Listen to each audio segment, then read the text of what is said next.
ayat mana yang menunjukkan bahwa hadis itu menerangkan tentang pernikahan Sayyidah Aisyah dengan Rasulullah berumur 9 tahun di mana? Oh, berarti kamu nggak percaya tuh bahwa Muhammad menikah Aisyah umur di bawah umur. Bukannya tidak percaya, di Al-Quran itu kan tidak ada. Kita kan bahas kitab suci kan. Yang kita Tidak bahas itu justru. kitab suci. Apakah Islam Sama-sama nggak ada kan? apakah Islam nggak pakai hadis lagi? Hadis itu alternatif kedua. Iya, nggak dipakai lagi. Yang kita bahas kan kitab sucinya. Bukan begitu. Nah, ini yang Wafi selalu gagal paham dengan saya ya. Gini loh Wafi. Kalau orang Kristen ngomongin iman, sumbernya itu hanya dari Bible. Dia nggak pakai buku lain. Nah, sedangkan umat Islam itu bukan hanya dari Quran, tapi juga dari hadis. Gitu loh. Sekarang saya tanya, sepengetahuan Anda, Maria menikah dengan Yusuf itu berapa selisih umurnya? Di dalam Bible nggak ada itu. Kalau udah ada di dalam Bible berarti Anda tidak percaya ya? Oh jelas, kalau orang Kristen kan pegangannya hanya Bible. Oh Masalah gitu. iman loh. Jangan ngomong masalah bengkel. Kalau bengkel ya Bible nggak dipakai. Misalnya kita mau benerin bengkel, listriknya konslet. Nah itu kita pakai buku bengkel. Tapi kalau kita ngomongin iman, sumbernya orang Kristen tuh hanya Bible. Kamu yakin Bible itu pasti benar?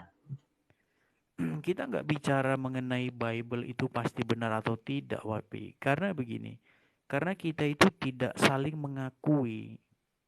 Kita itu hanya membahas apa yang tertulis di dalam. Nah, kamu tadi saya tanya, apakah Muhammad menikahi anak di bawah umur itu, kamu agak sedikit ngambang gitu loh.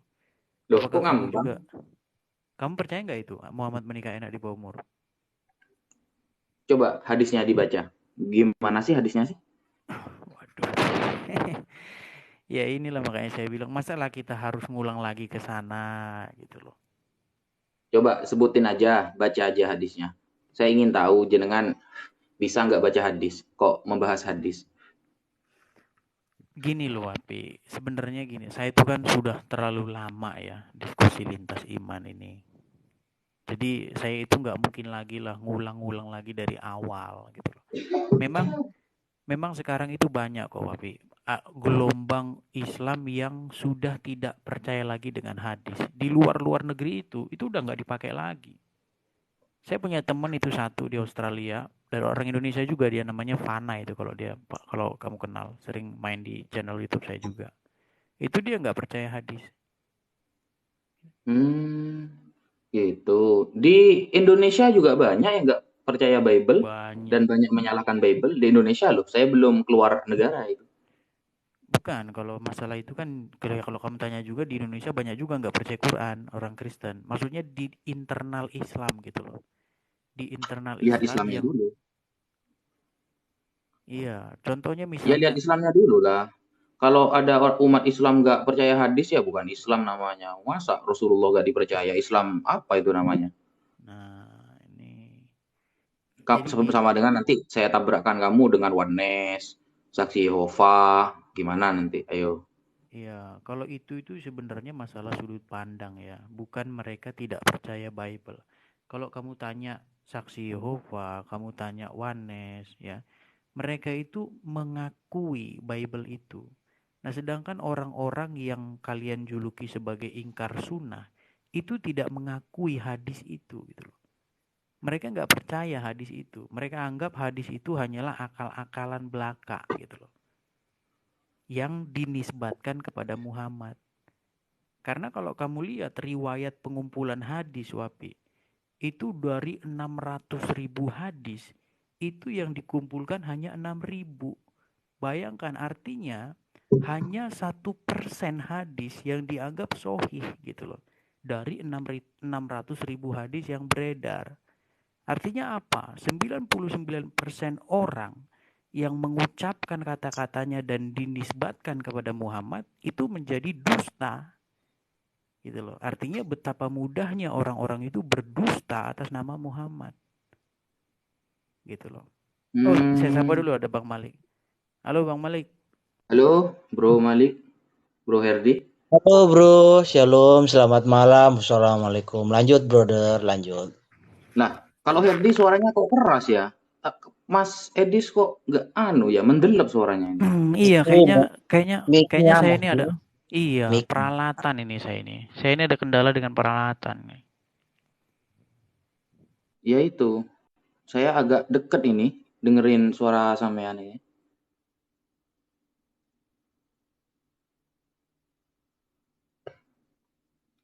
Iya, kalau saya tanya sama Mas Wafi lah, dengan sejarah pembukuan hadis ya, oleh Bukhari, oleh Muslim dan lain sebagainya. Anda percaya nggak bahwa hadis itu yang dikumpulkan oleh Bukhari itu hanya kurang lebih 6.000 dari 600.000 hadis yang dia dapatkan. Dan dari 6.000 itu pun kalau misalnya kita kompres lagi ya, yang sama-sama kita jadikan satu, itu hanya sekitar 4.000. Karena banyak yang mirip-mirip itu dari yang 4.000, dari yang 6.000 hadis itu. Coba Wafi, ngerti nggak tentang ini? Ya paham lah, jurusan saya tafsir hadis di pesantren. Ya, artinya gini. Artinya kalau 600.000 hadis yang diteliti oleh Bukhari dan dia hanya menganggap 6.000 yang sahih, artinya 99% hadis yang beredar itu dusta, tidak dianggap benar oleh Bukhari. Itu Berarti klaim sampean ya, bukan klaim Imam Bukhari ya. oke, pertanyaan saya makanya betul tidak Bukhari hanya memasukkan 6.000 yang sahih dari 600.000 hadis yang beredar. Iya memang. Nah, Tapi berarti tidak kan ada satu. kesimpulan dari beliau bahwa beliau menyalahkan hadis yang tidak ditulis. Tidak ada. Bukan, gini. Ini kesimpulan logis. Gini loh, misalnya Wah, gini ya. logis dari mana? Saya kasih contoh nih, saya kasih contoh Bang Wafi ya. Kita pergi ke toko laptop. Ada 100 laptop. Nah, tujuan kita hanya mengambil laptop yang masuk kriteria. Nah, kita ambil dua. Karena apa? Karena dua ini yang kita anggap masuk kriteria. Sedangkan yang 98 tidak kita anggap memenuhi kriteria. Nah, begitu juga ketika Bukhari mengambil hanya 6.000 yang dia anggap sohih, artinya yang lain itu tidak dianggap sohih. Artinya apa? Kesimpulan logisnya apa? Kesimpulan logisnya adalah berarti 99 kabar yang beredar tentang Muhammad, yang dinisbatkan kepada Muhammad itu dusta. Gitu loh.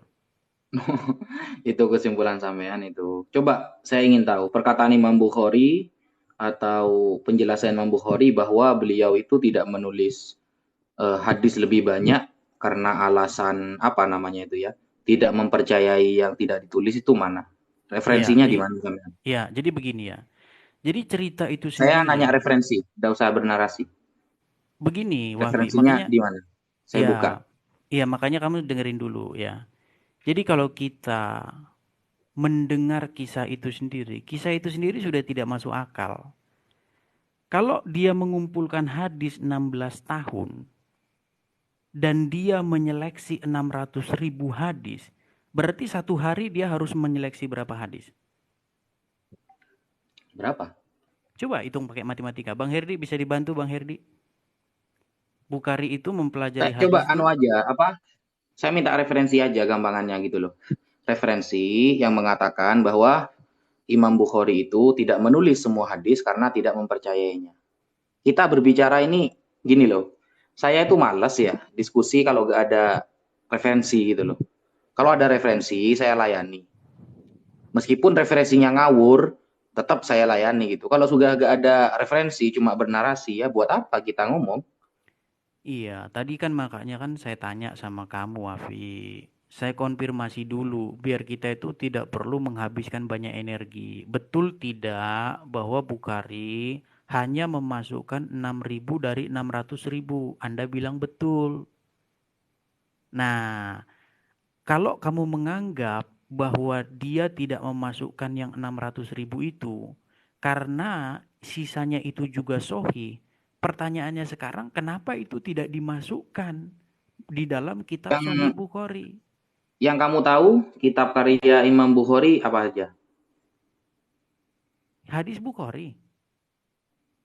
Iya kan? Iya, hadis riwayat Imam Bukhari. Maksudnya nama kitabnya. Yang kamu tahu itu ada berapa? Iya, kalau saya cuma fokus sama kitab Sahih Bukhari itu aja. Loh, itu salahnya sampean. Dikira hadis soheh dari Imam Bukhari cuma ada di Sahih Bukhari gitu.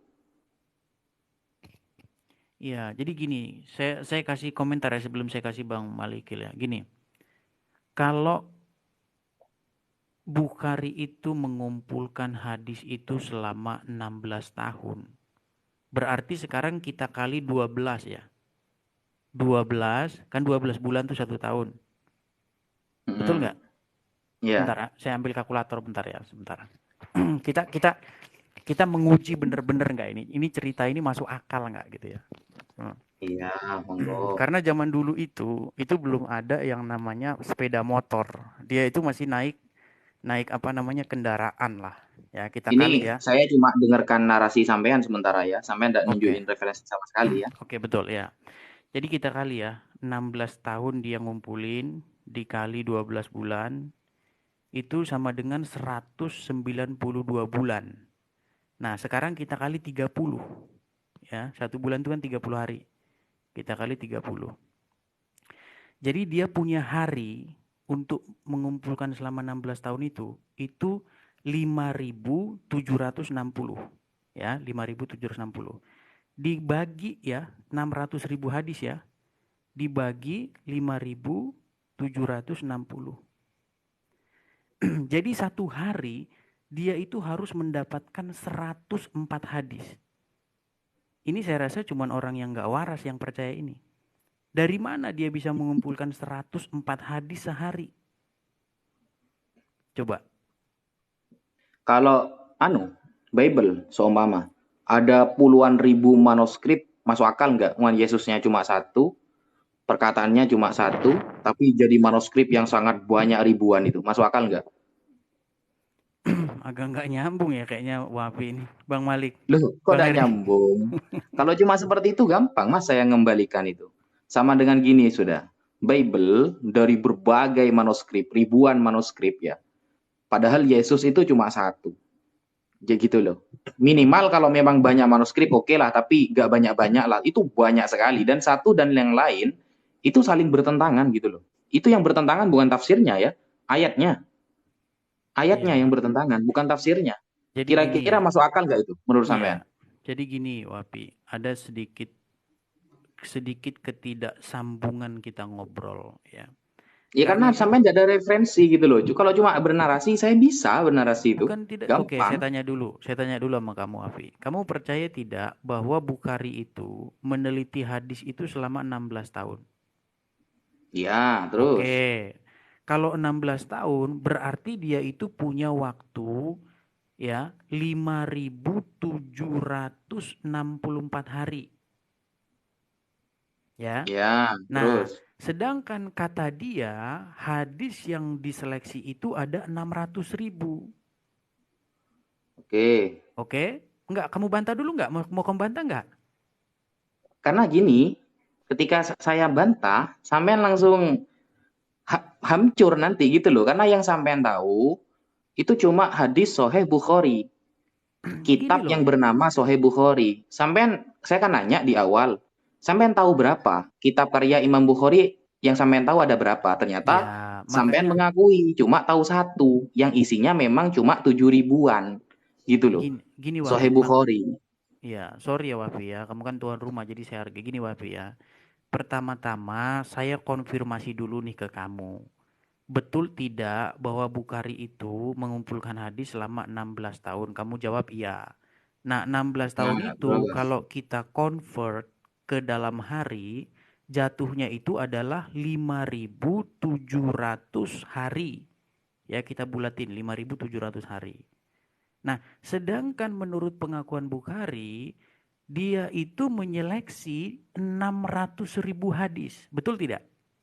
Ya, Oke. tapi sampean kesimpulannya salah itu ketika mengatakan di Sahih Bukhari cuma ada 6 ribu itu salah itu. Ya, sebentar, belum ke situ dulu, belum ke situ. Artinya gini, kita membagi 600.000 hadis, dibagi hari Bukhari itu mengumpulkan, itu 5.700.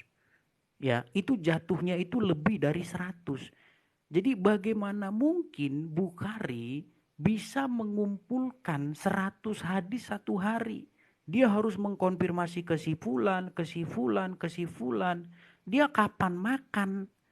Jadi makanya saya bilang, ini cerita ini nggak mungkin bisa dipercaya oleh orang yang akalnya sehat. Gitu loh. Jadi ini Itu nggak kesimpulan mungkin bisa sampean ya. dipercaya. Gitu loh. Kesimpulan Jadi, sampean itu ya. loh, coba siapa yang percaya dengan cerita begini? Anda Loh, percaya Bukhari bisa mengumpulkan 100 hadis hari? apa mau saya counter dalam Bible Anda nanti sesuatu yang kira-kira mustahil? Hanya orang-orang yang nggak punya akal yang percaya. Contoh, di dalam Bible ya, itu ada ayat yang menerangkan bahwa ular makan debu. Itu orang mana yang percaya gitu loh. Ya, jadi sebelum saya melangkah ke sana, gini Bapak ya. Saya ini pendebat senior. Ya, saya harus ngomong bukan saya sombong ya. Kalian ini kan baru nongol ke permukaan tuh kemarin sore. Ular makan debu itu bukan berarti dia itu ular makan debu.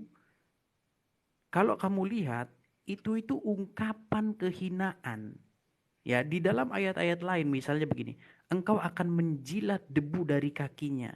Itu maksudnya itu adalah bentuk kehinaan, betapa hinanya dirinya itu loh. Gitu loh. Jadi Itu kan tafsiran Anda. Katanya Anda tidak butuh itu bukan tafsir, tafsiran. hanya Bible saja. Itu bukan tafsiran.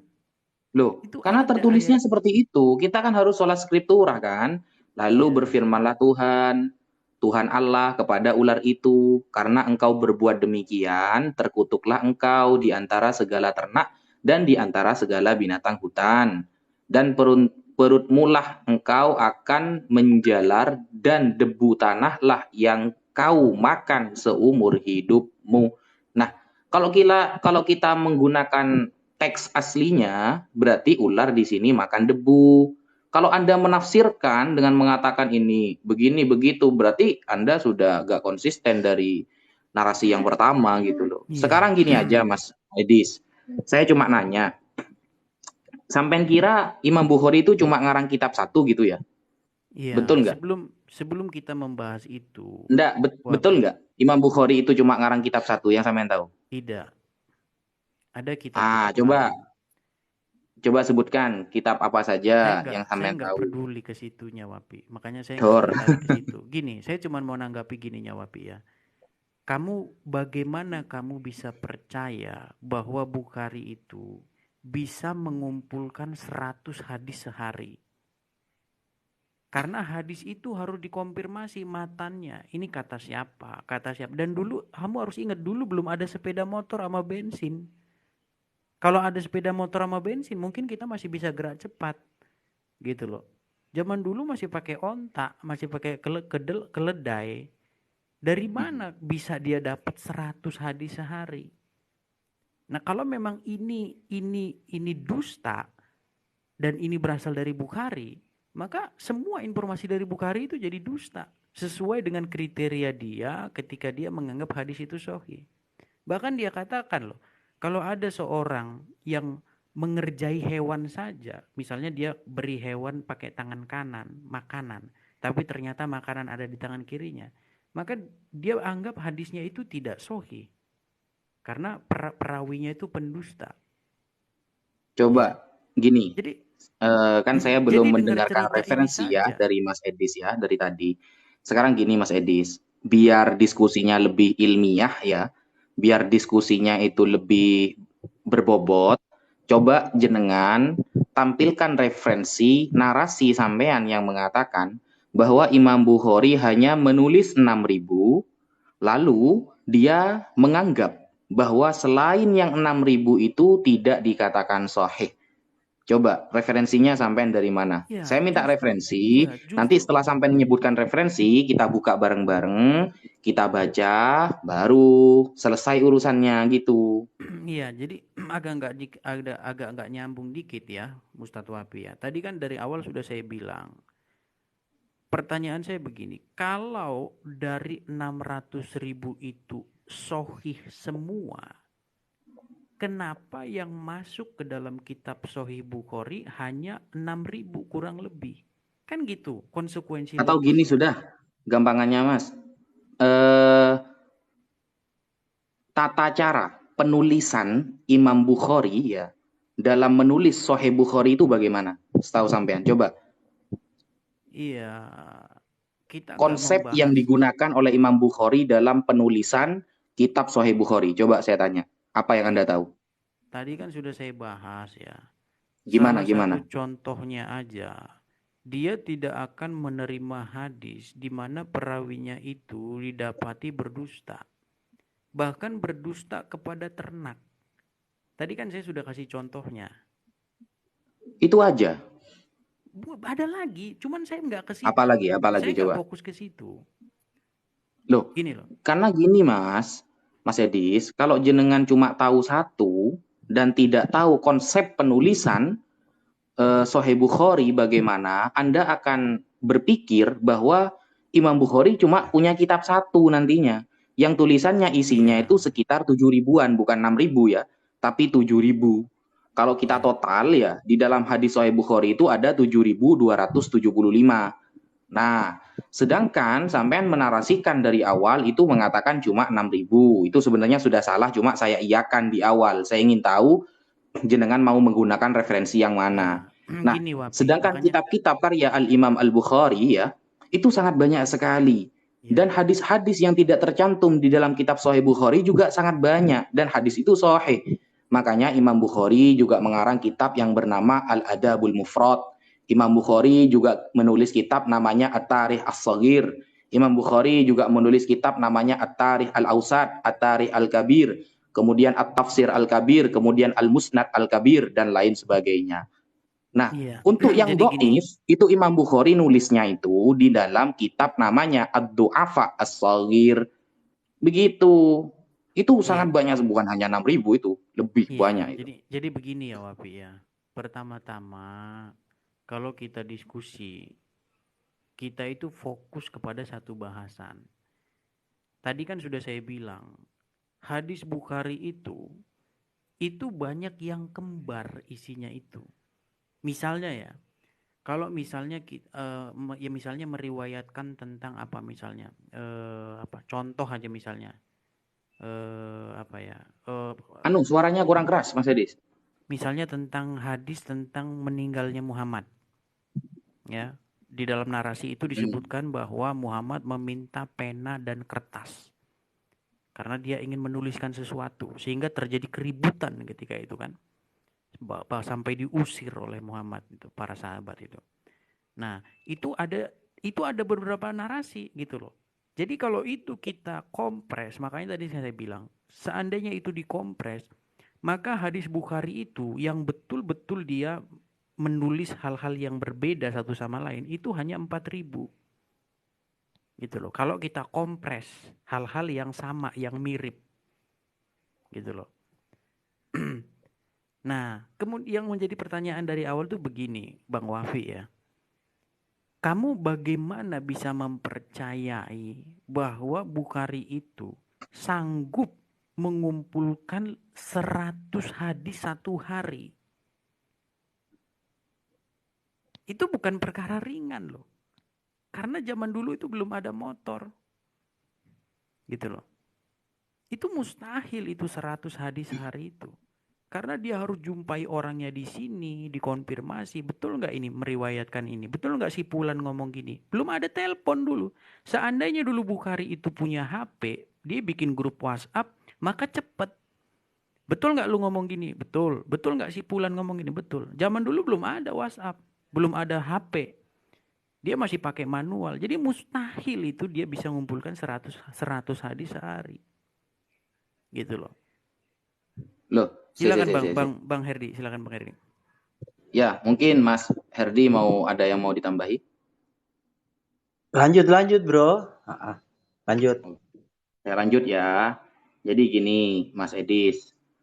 Kalau orang zaman dulu dipikirkan dengan akal jenengan yang sekarang ya, yang sebenarnya sama sekali minim dalam literasi Islam, maka memang seolah mustahil menurut pemikiran Anda.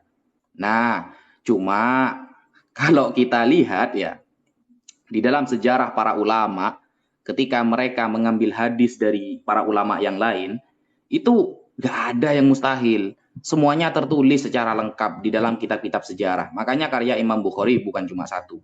Nah, kemudian Imam Bukhari itu tercatat dan terbukti bahwa beliau itu banyak berguru kepada para ulama besar. Jangan dikira ketika bertemu dengan satu ulama besar, dia hanya mendapatkan satu hadis gitu. Makanya Imam Bukhari itu punya kitab-kitab sangat banyak sekali. Salah satunya yang sudah saya sebutkan. Atau ada lagi namanya kitab Al-Musnad Al-Kabir. Atau kitab Kazaya, Sahabah wa Tabi'in. Ada kitab Al-Ilal. Kemudian Raf'ul Yadain. Ada kitab Birrul Walidain. Ada kitab Ad-Du'afa, khusus hadis-hadis dhaif itu tertulis di Ad-Du'afa As-Saghir. Kemudian ada kitab Al-Hibah. Kemudian Khalqu Af'alil Ibad dan lain sebagainya. Nah, guru-guru Imam Bukhari itu sangat banyak sekali gitu loh. Jadi jangan dikira hanya bertemu satu orang lalu hanya mendapatkan satu hadis gitu, sehingga tidak bisa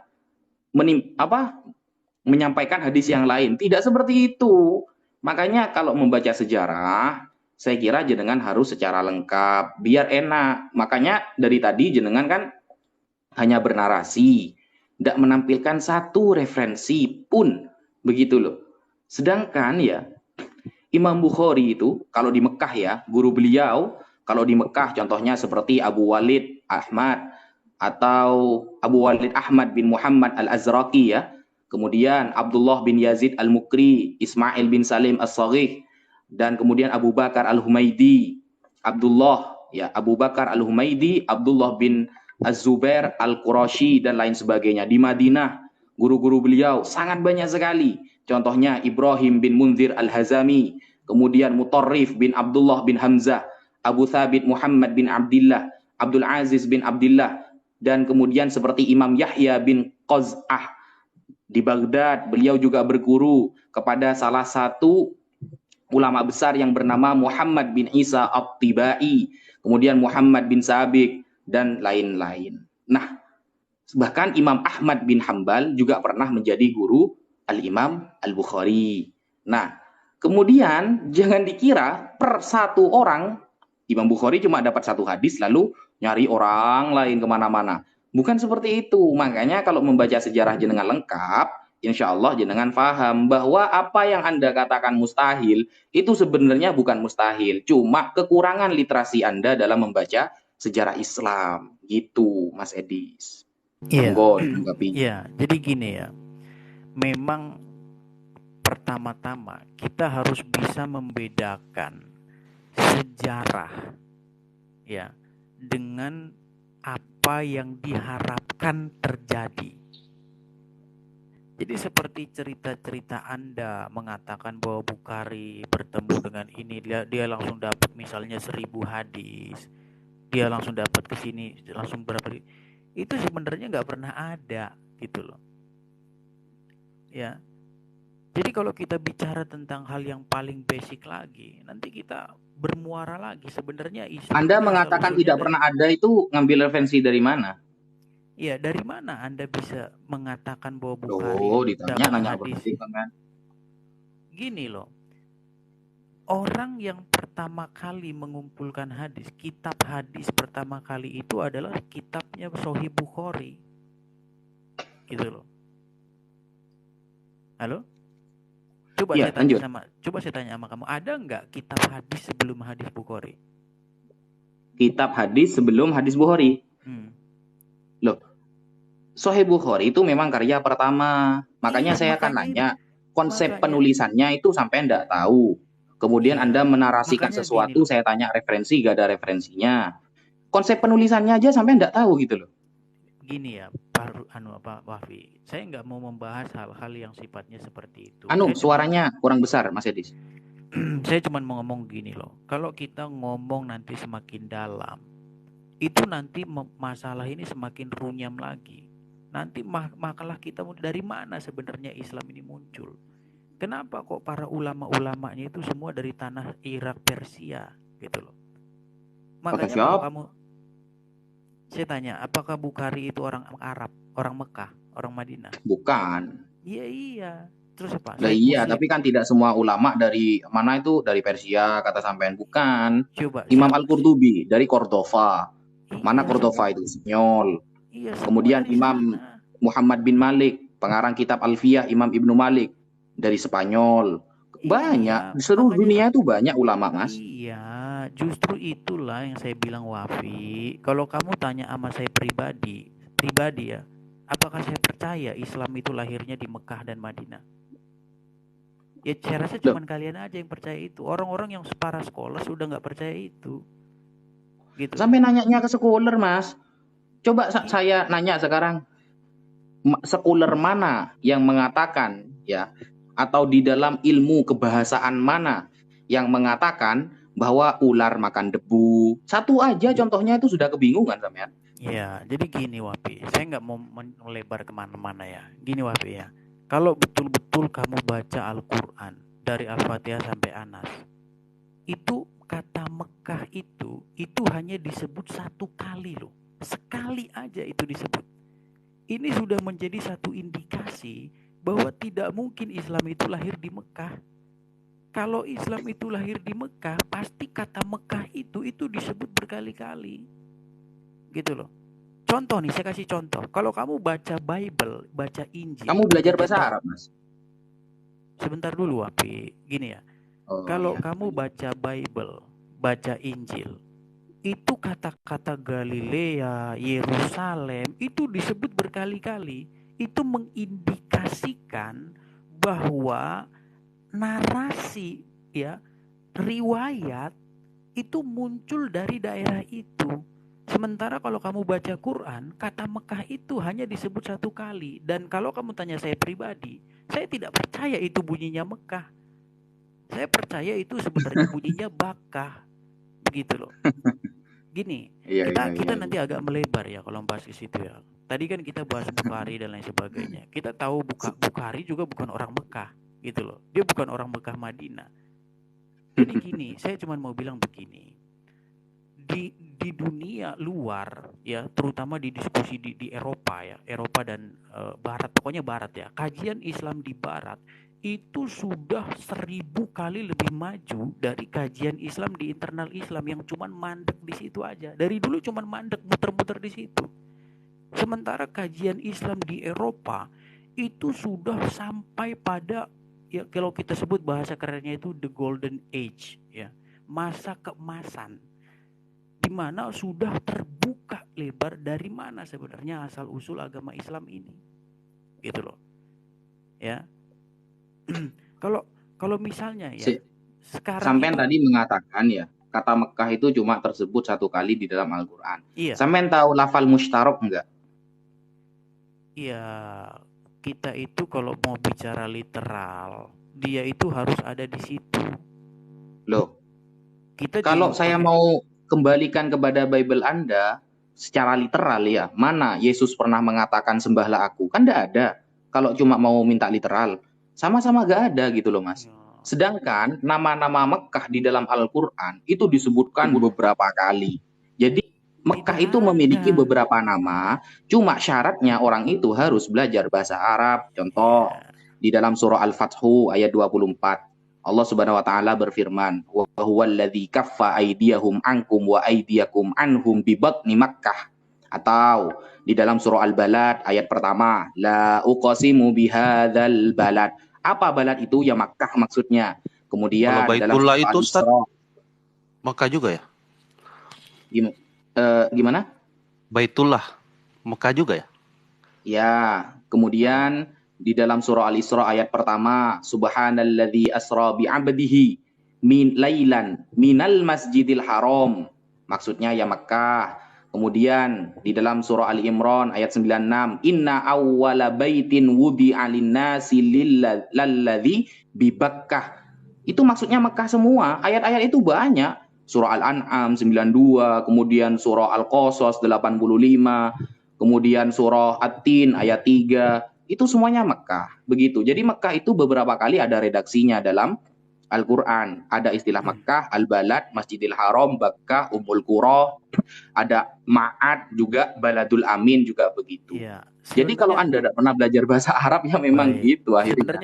Sebenarnya gini ya, Bang Wafi ya, selaku tuan rumah yang sangat saya hargai. Begini Wafi, pertama-tama kalau Anda menganggap bahwa Mekah itu sebagai Ummul Qura, ya, ibu dari segala kota-kota di bumi, itu menjadi satu indikasi bahwa Mekah itu menjadi kota yang tertua di dunia.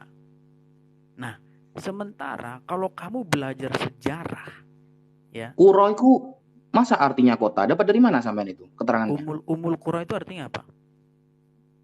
Tadi sampean mengatakan ibunya dari beberapa kota. Itu sampean dapat dari kamus apa itu? Nemuin makanya istilah itu. Makanya saya tanya Anda, arti dari Ummul Qura itu apa? Sampean nggak tahu malah ditanya balik itu loh. Sampean mengartikan Ummul Qura itu adalah ibunya ya seluruh kota, itu sampean referensinya dapat dari mana gitu loh. Iya, makanya kalau saya salah, arti dari Ummul Qura itu apa? Berarti dari awal salah. Monggo Mas Farudin dilanjut. Nah, inilah Edis ya yang selalu kabur ketika mendengar azan duhur dan juga adzan asar di room saya. Nah, Edis coba dong kamu jelaskan ya sedikit saja tentang permasalahan apa, tentang pandangan. Tadi kamu menyinggung sedikit tentang peradaban barat, tetek bengek segalinya ya. Oke, Edis, berikan kepada saya peradaban barat tersebut pada abad ya. Silakan cek Google. Ya, saya beri waktu berapa menit, berapa detik. Berikan kepada saya peradaban di zaman pertengahan, zaman kebodohan, ketololan, omat oten, yang selama 1000 tahun, itu menghasilkan 3 peradaban yang diakui dan digunakan hasil penelitiannya oleh umat manusia yang detik ini. Berikan kepada saya nama ilmuannya, hasilnya, dan manfaatnya yang detik ini. Silakan, saya tunggu. Ya, ini Pak Rudin ini datang-datang nggak jelas nih. Nyampah aja. Gini loh ya, kita itu sedang membahas Suaranya agak dikeraskan sejarah. Iya, pertanyakan ini dan itu, bahas tentang Mekah. Ketika saya benturkan dengan satu pertanyaan. Enggak, Edis ini ketika ditanya dia nggak mau ini, cuma suka mau bertanya. Iya, jadi saya itu memang tidak mau lagi membahas hal-hal yang sifatnya debat kusir gitu loh. Jadi Edis itu cuma suka bertanya, tidak suka ditanya dia Kang Farudin. Maklumin aja. Kalian kan menganggap bahwa standar narasi Islam itu benar seperti itu. Terkait masalah itu yang ingin saya pertanyakan dulu lah. Kalian. Ayo, kan jangan cuma bertanya tentang Bukhari, seperti ini, seperti itu. Ketika saya berikan contoh-contohnya dan bakal ditanya tadi oleh Wafi sendiri, kamu dapat dari mana? Pelongo, Dis. Ya Allah, Dis, kamu memalukan saya sebagai senior, kamu teh. Ya Allah, bukan kerasukan. Kamu seperti itu memalukan saya sebagai senior. Kang Faru ya Allah, pertanyaannya terlalu berat, Kang Faru. Agak yang ringan aja lah. Yang ringan, nggak mampu dia jawab mungkin. Ya enggak, justru tadi dia nyanggah, membahas, menyentil tentang peradaban barat gitu kan. Seakan-akan dia belajar tentang orientalis gitu kan. Seperti itu. Berarti dia tahu dong tentang orientalis ya. Oke, karena saya pun punya buku-buku orientalis. Tuh kan bertanya, orientalis itu adalah orang Eropa, orang Barat yang mempelajari tentang Islam. Paham? Pertanyaan saya, kamu punya nggak? Kamu punya nggak buku Edward Said? Kamu tahu nggak buku Edward Said yang bernama Orientalis? Tuh kan? Tuh kan? Berat, jadi mereka pertanyaannya terlalu berat kan? Yang ringan-ringan dikit lah. Disebut Islamis. Mereka sebutnya ini Islamis. Nah, sekarang saya bertanya, Bang Arun, ya, saya tadi memberikan pertanyaan satu saja yang ringan. Berikan kepada saya zaman abad pertengahan, zaman Tadi abad lagi pertengahan, zaman asik-asik saya ngobrol kegelapan. sama Wafi. Oke, berarti Kamu Wafi bukan diselamatkan ya. asik-asik, kamu hanya apa? Kamu hanya Berarti Wafi memframing diselamatkan dengan sama otak Farudin ya. kosong. Kamu dengan otak Iya, kosong Wafi. yang hanya bisa bertanya, tetapi nggak bisa ditanya, Iya, hanya betul. bisa menframing. Berarti Wafi Sekarang ya, diselamatkan sama sekarang Farudin. ketika kamu Wafi. sendiri Iya, bertanya Wafi. tentang masalah Sahih Bukhari, tentang Mekah, tentang masalah hal orang-orang Barat, Halo, saya cuma Wafi. bertanya satu. Saya cuma bertanya Saya satu. lagi Berikan kepada memandang saya, wajahmu yang begitu berikan polos. kepada saya bukti ilmuwan. Bukti ilmuwan di zaman abad pertengahan. Sebentar Malik, sebentar Malik, Wafi, sebentar coba Malik, siang tahan, ini ditegur tahan, dia berisik tahan banget. napas, tuh kan pada goncang saya hadir ini Dia gimana berisik nih doa banget nih. blow on nih. Ayo Dia berikan berisik kepada banget. saya, Bahasanya juga nggak teratur berikan ya. kepada saya tiga lah saja biar adil. 3 ilmuwan di zaman abad pertengahan yang mereka disebut sebagai saintis. Oke, saya keluar juga ya. Hasilnya, Saya keluar juga, oke.